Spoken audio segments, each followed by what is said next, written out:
because they work. They make you look. They make you stop what you're doing. They stop the dead scroll. They look at your post. They look at your content. And they think, wow, this person's going to be silly and goofy the whole time. They're going to be a lot of fun the whole time. And most of the time, they're not.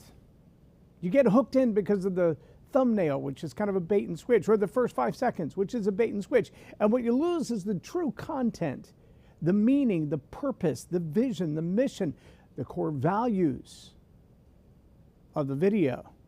And if you want those from this video, you're going to have to stay tuned for at least another 30 seconds. Because that's what we're going to talk about on Leading Leaders.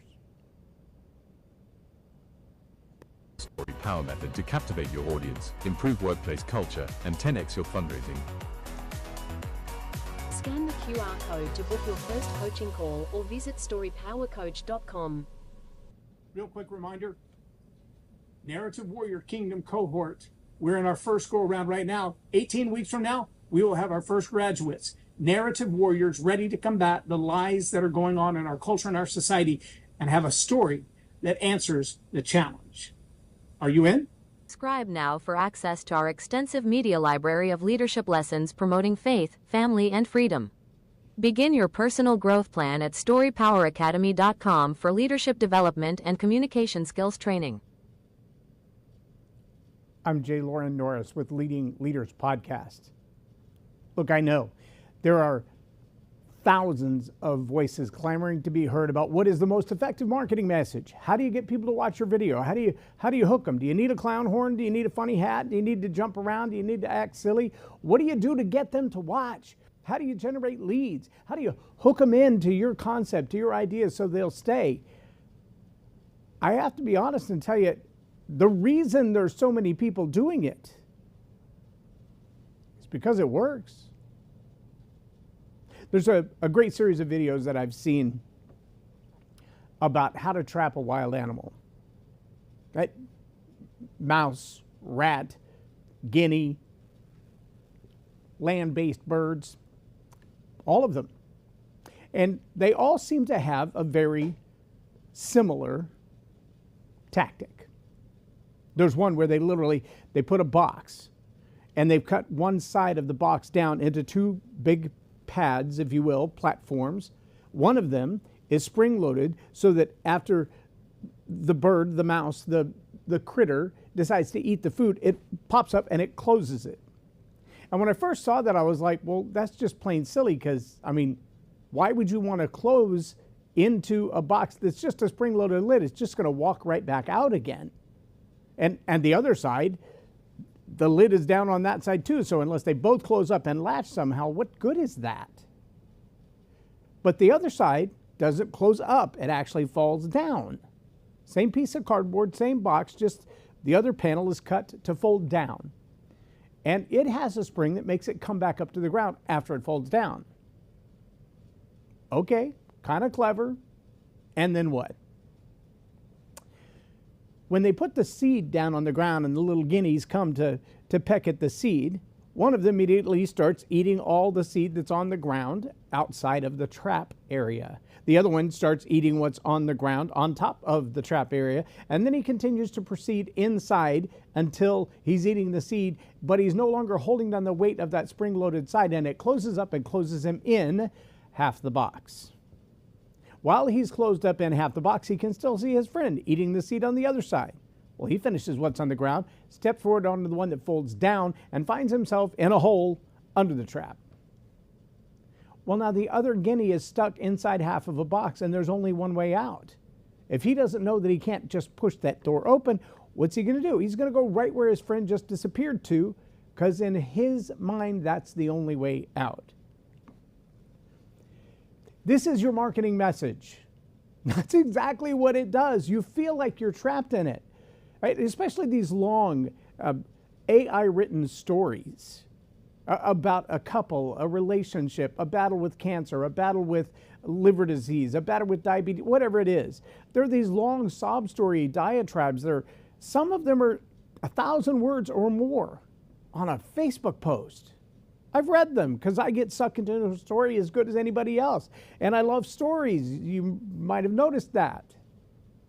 But when I get into these stories and I realize there's a transition, usually about 75 to 80% of the way through, where it's no longer a story about someone's life. And at some point you might realize these aren't even real people. I mean, I'm not saying that the same type of scenario hasn't happened to somebody else. And I'm not saying, because I don't know for certain, that the person who wrote this post didn't actually personally experience this. But it seems so perfectly constructed that every sign, symptom, scenario in this relationship with this husband and wife or this boss and employee lines out exactly what the product they offer solves. That's a well-crafted story. That's part of what we teach in Story Power. Here's the difference. We don't teach manipulation. Story Power teaches authenticity. It also teaches to be true not only to yourself, to the story. You'll hear my clients repeat it.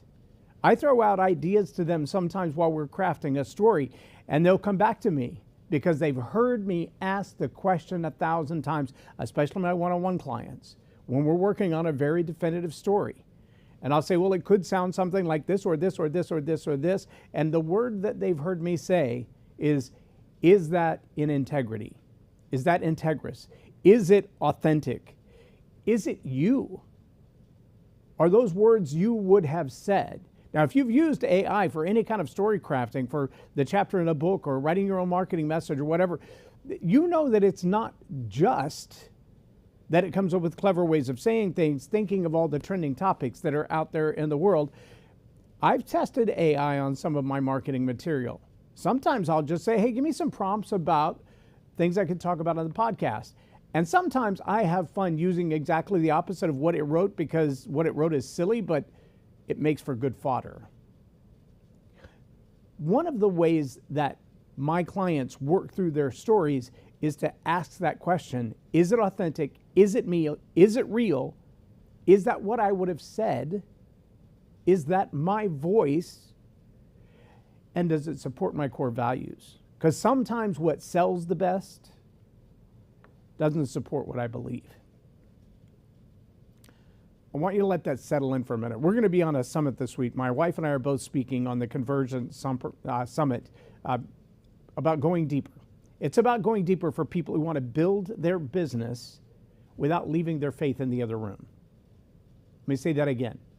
This is a summit for people who want to build a business without leaving their faith in the other room. How do you put those two together? How do you build a business? I've been in those places where witches and wine were welcome and Jesus wasn't. It's hard to build a business in a place like that. It's hard to build a business where every other lifestyle is accepted, applauded, appreciated, except the lifestyle of faith. In fact, don't even bring it up. We don't talk about politics and religion around here.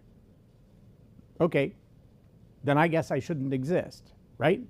Because those are two of the driving factors in my life. Faith, family, and freedom are very, very important to me.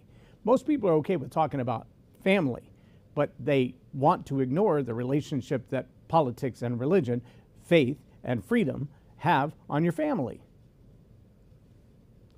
Seems so obvious to me, but I could be wrong. But see, in your messaging, when you try to build a business, when you want to build your marketing campaigns, you can look at the methods that are proven psychologically effective. They work like the bird snare, a cardboard box and a couple of rubber bands and digging the hole in the right place, and all of a sudden you can trap a live animal. It's not super complicated stuff. The process works like a principle. But if you're one of those weird people of faith like me, I challenge you to just look up the word snare. Snare, that's what they call it when you trap a bird like that. It's called a snare. There's a couple of different ways to build a snare. But look it up on YouTube, just find out what the word snare looks like, and then think through the psychological process of a lot of marketing, especially in short form, especially in videos, especially on social media platforms. Think of how the snare works and ask yourself, have I been snared? And then if you're a faith-based person, you might have one of those old books called a Bible. If you don't have an old one, you probably have a digital one. go to the concordance or go to the search feature on any one of those digital versions and type in the word snare and see how many times that appears. And then ask yourself, who used them and what was the result? Because for the most part, folks and animals that get snared also get destroyed. I'm just saying. But I can also tell you that there's something about genuine, authentic, integrous communication. That when you take the time to do it, it has this way of acting like a magnet. I wish I had them right in front of me. They're over there. If you've ever watched two magnets, I actually have some. Man, I wish I had them in front of me right now. I have a pair of little magnets that I bought. We use them for the steel walls around the studio to hold up flags and cables and stuff like that.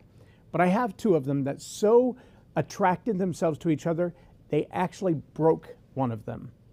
Now, I mean, they were laying on the table and I started gathering them up and they went smack, and they hit so hard, one of the magnets actually broke the corner off the magnet. They're that intense. I can also tell you that same set of magnets, if you turn them around, you could use one magnet to push the other one all the way across the table. It'll fall off the table trying to get away from the one you have in your hand. Anybody ever heard of magnetic marketing? Anybody ever heard of having those relationships that attract and repel like a magnet? There are poles in magnets, north and south, positive and negative, east and west. They attract and they repel. In the same way that certain conversations in certain spaces cause people to go, yeah, we don't talk about politics and religion here. In other places, when you bring up those two things, they're like, oh my gosh, how refreshing. Someone actually is bold enough to talk about that. Yes, and with integrity, not just enough to rile you up. I'm not trying to launch a snare that's going to get you trapped into a conversation where I'm going to pick you apart or embarrass you. That's not my MO. I teach leadership and communication skills. To do that sometimes requires genuine, authentic, integrous, convicting, self-reflecting conversations. And I'm not ashamed to say I have had clients who've walked away because the pressure I put on them was too much. I've had clients who fired me and then hired me back. More than one of those. I've had clients who on a call were like, okay, that's enough. I can't do this anymore. I'll see you next week. Because I don't let up when you're being false with yourself. As a coach, as a mentor, I believe that's my responsibility. And I ask for permission when I feel like someone's out of alignment with themselves, when they're doing the thing that's gimmicky, when they're doing the clown horn, when they're acting a fool just to get the attention. I call them on it. When they say things in a story that might seem like it fit in that story, but it's not authentic to them. Recently, I was working with a client who, in the middle of telling a story, burst into laughter. And I'm like, that's not typical for this person. And I just asked. I said, first, I like it. I like it because it gives the crowd a whole lot of room as an audience to join in with you. Because you're laughing at yourself in a moment that many people would have been crying. So what spawned that laughter? And there was a full explanation behind it, and it made a lot of sense. And I said, that's something you got to hold on to. Now, there might have been times when someone just used that emotion as a gimmick. That's not integrous. That's not authentic. It's not them. And while I craft a whole lot of words, and I put a whole lot of words together for myself and a whole lot of words together with my clients, I never encourage them to put my words in their message if they would have never said it that way. If you want to quote me, if you want to say, I heard someone say, if you don't even want to put my name to it and go, I heard someone say the other day X, Y, Z, and I thought it was a brilliant thing, and here's what else I think about it, and here's how it changed me. And as I look back on my life, I realize how many times that applied. Great. Bring it on. Take the information, take the message, take the core belief, adopt it, consume it, relive it, synthesize it, make it your own. I'm all about that all day long. That's why I do what I do. But don't take words that I've crafted and call them your own. If they're not authentic, you would have never said them, and you're not willing to live them. I'm not the first person to say that. There was this rabbi, this son of a carpenter, this dude from Nazareth. They used to say things like that. And then those people that followed him everywhere he went actually said, look, don't just say it, do it. Don't just read it and then walk away and forget what you read. That's like a man that looks in the mirror and then forgets what he looks like. Don't do that. Take it. Understand it. Reflect on it. Let it challenge you to be better, to be different, to be more substantial in this world. And then tell people about it.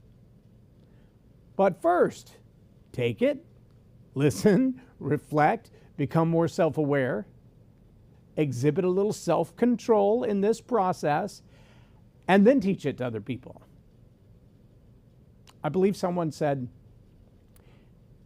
be better to be a walking testimony and only use words when you need to. I'm okay with that. It's also part of the reason that I say we shouldn't have to have a 30-minute podcast to answer every question. We shouldn't have to have a Harry Potter novel amount of words to answer a question or to speak what we believe. Right? If we are in the marketing world, if we're in the sales world, if we're building a business, and if you're building a business, you are already in the marketing world and the sales world. And I don't care if you're making quilts or crocheting blankets or repairing cars or building houses. You are already in the marketing and sales world. Now the question is, can you, with integrity, represent whatever product or service you offer to potential buyers in a way that they feel like, I know, like, and trust you, and it didn't take a Harry Potter novel to build that relationship, and it represents your product and your services accurately and well, without necessarily falling into the world's view of a gimmick that draws people in to buy from you. You shouldn't have to snare them to build a relationship with them.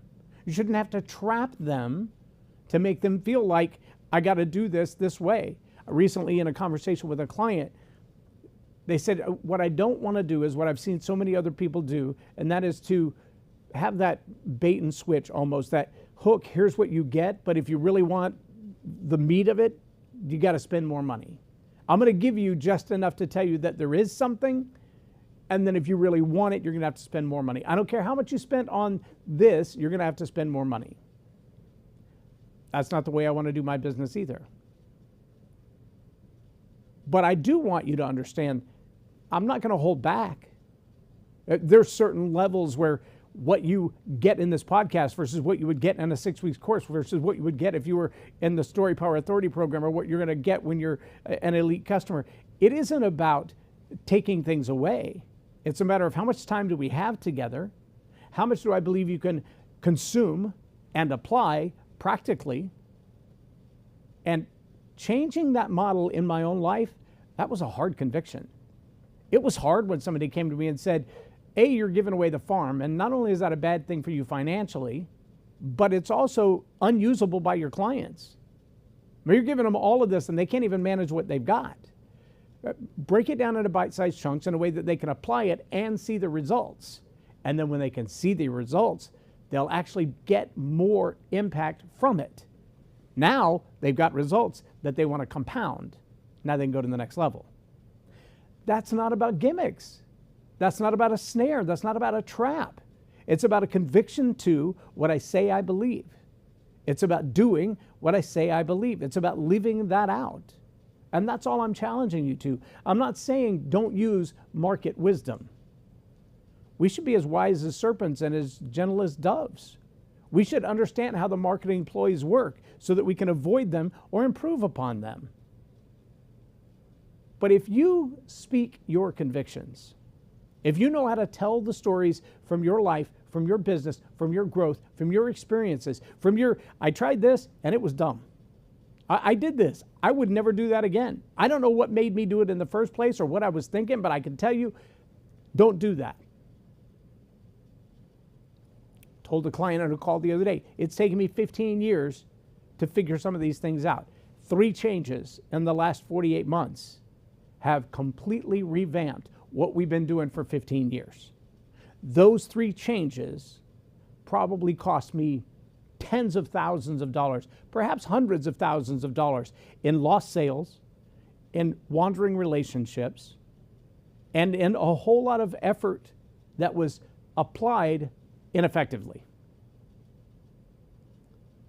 What would those 3, what cost me potentially hundreds of thousands of dollars in sales, easily tens of thousands of dollars in actual investments, what would those be worth to you? Well, I'm not just going to throw those out there on the street like pearl before swine. I understand that those are valuable, but I'm not just going to give them to everybody. I'm going to say, if you want to know what those 3 are, you should engage in a deeper relationship with me. And then if you really want to see those 3 things that change our business life, change your business life, then engage at a deep enough level that you're willing to put a little skin in the game, sacrifice some of your time, and apply the things that you learn. And if you're not going to do that, I'm not just going to throw them out there. Not because I don't care about you, but because I care about you. I care about your business. I care about your life. I care about your leadership style. And I know what it took for me to transform myself, my leadership, and my business for those 3 ideas to work. If I just give you those ideas and you don't become the who that can pull them off, it will be irrelevant. And you'll think, those don't work. But when you can actually be the kind of person who lives out those 3 things, it can change your business. A lot of that comes back to, am I mining the stories that matter? Am I crafting them in a way that attracts the right person, repels the wrong person, the one that I would fire as a customer anyway? And am I doing it with integrity and authenticity? If you're simply following those processes, you can change a lot in your business and in your life. I want you to understand that there's a shift from this, for lack of a better word, corporate, the secular, the business-only world, to this conviction-based communication. Moving from what the world says is effective, do it this way because this is what works for everybody else. It does work for a lot of other people, and it might effectively work for you. The real question is, on the backside, would you be in integrity, number 1, and number 2, would you be attracting the kind of clients that you really want? There's this this fear of the marketplace. I said a while ago, there are certain places where the wine and the witches are welcome and Jesus is not. I've been in those places. I've been in those meetings where you can't talk about politics and religion, but by golly, you can talk about everything else, upside down pineapples, you name it. It's all welcome. Just don't bring in those 2 things. Now, how in the world do you thrive building your business in an environment like that? And you might say, I don't care to build my business in a place like that. If you're a kingdom-minded person, let me remind you of Matthew 28:19. He didn't go seeking the people that were already in the church. That might be your first business downfall, is only seeking customers who are already of the same mindset. One of the things that I really challenge people to do in Story Power Academy is to lead the narrative. Don't succumb to it. I'm not saying the narrative's not out there. I'm just saying it doesn't restrict me. I'm also saying that I'm willing to walk into the place where the wine and the witches are welcome and Jesus is not, and still spark up a conversation, still tell a story, still participate in a way that causes them to go, oh, you're different, but I like you. Jesus informs everything that I do, but he doesn't have to be every word that comes out of my mouth. The same is true for you. The biggest criticism the religious folks of the day had with that dude from Nazareth was he hangs out with the lost. He hangs out with the sinners, with the prostitutes, and the tax collectors. Oh my gosh. Yeah, the wine and the witches, right in the middle of it. Right in the middle of it. And still speaking the truth with love. That's not marketing gimmick. That's not snare. That's learning how to communicate. That's what I'm calling you to. If you're a leader, if you're an influencer, if you're a business builder, and you do it from a kingdom, a Christ's kingdom mindset, there are some strategies you're going to have to deploy that are not the average bear kind of strategies. They're not the same things that are done on Wall Street or Shark Tank. They're not the same things that are done by everybody.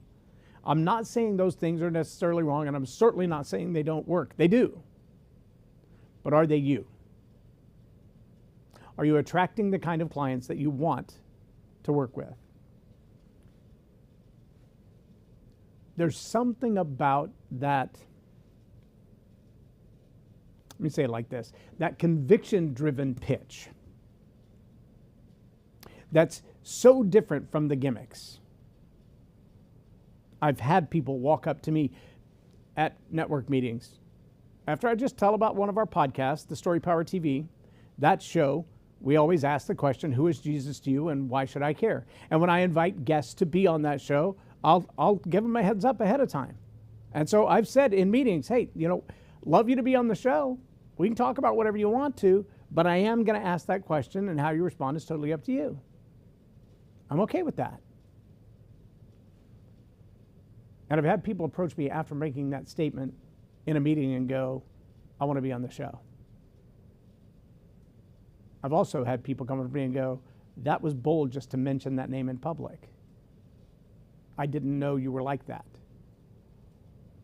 I didn't know that we could even say that here.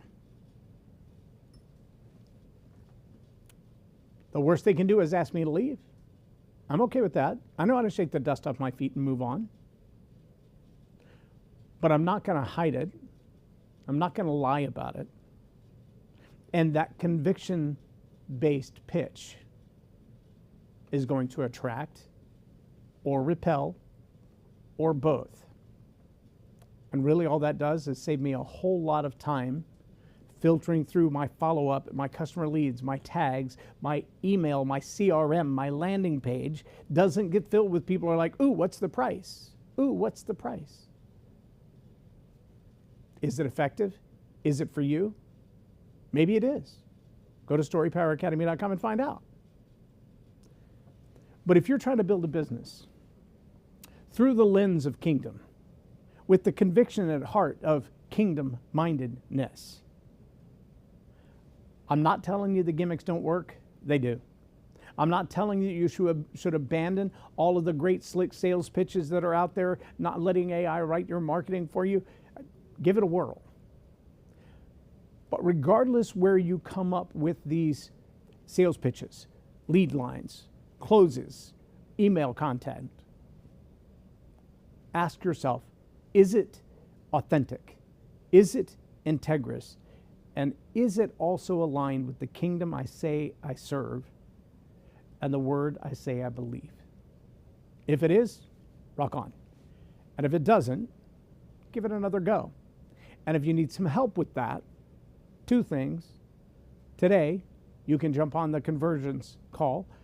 The summit is free if you want to attend. If you want the recordings, the playbacks, and the extra bonuses, you got to do the VIP. It's very affordable. I would highly recommend that. And if you say, you know what, I want some one-on-one attention, go to storypoweracademy.com and find one of those elite programs, or the Story Power Authority program, or the Narrative Warrior program. Jump in any one of those, and you're going to get at least a couple of hours a week with me for a minute.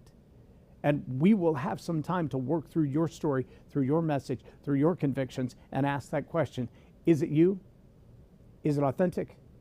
Is it integrous? And is it kingdom? The answer is yes. You got a powerful story. I'm J. Loren Norris with Leading Leaders Podcast for Tell It Like It Is TV and Story Power Academy. Have a blessed day. Hey, real quick here, I want to remind you of the Kingdom Cohort. If you're not already involved in the Kingdom Cohort, get signed up now. You're going to go through 6 weeks of Story Power training to learn how to master your stories. You're going to go through 6 weeks of Attitude Hack training, which will teach you how, whether it's corporate environment, in your church, or in your family, to build leadership, brand, and culture. Then you're going to go through Lead the Narrative to help you identify the false ideas that are out there that are damaging our society, our brand, and our culture, not only to identify them, but also to counter them. If that sounds like a great challenge for you, I want you to jump in to the Narrative Warrior Kingdom Cohort. Do it now. Subscribe now for access to our extensive media library of leadership lessons promoting faith, family, and freedom. Begin your personal growth plan at Story Power